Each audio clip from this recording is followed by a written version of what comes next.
Wow, breaking news. আজকে কথা বলবো 3 সুপারস্টারকে নিয়ে।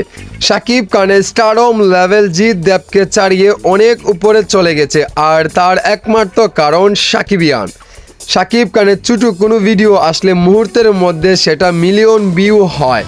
শাকিব খানের তুফান এর টিজারে একদিনে 24 ঘন্টা ভিউ হয়েছে 10 মিলিয়ন। সেখানে দেবের কেদারনাথের টিজারে এর ভিউ হয় মাত্র 2 মিলিয়ন এবং জিতের বুমরাং এর 1 মিলিয়ন।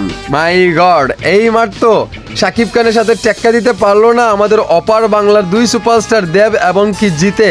শাকিব খানের তুফানের রেকর্ড কেউ ভাঙতে আর পারবে না। হলিউডের যে 2জন সুপারস্টার রয়েছেন দেব এবং কি জিৎ, আমাদের শাকিব খানের সাথে হার মেনেছে এই সিনেমাগুলোতে।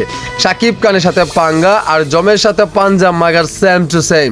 বসের সাথে পাঙ্গা নিলে এমনই হয়। শাকিব খানের সাথে যতই করো না কেন বাহাদুরি, শাকিব খানের কিছুই করতে পারবে না। শাকিব খানকে পিছনে ফেলিয়ে যেতে পারবে না। আমরা হলিউডকে নিয়ে কম্পেয়ার করি না শাকিব খানকে নিয়ে।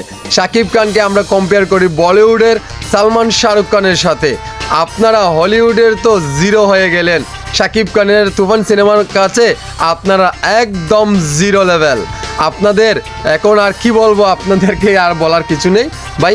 আপনারা যেভাবে আছেন না কেন, শাকিব খানের অলওয়েজ কিং, শাকিব খানের তুফান এত 56 কোটি টাকা 65 কোটি টাকা ব্যবসা করেছে তুফান সিনেমা।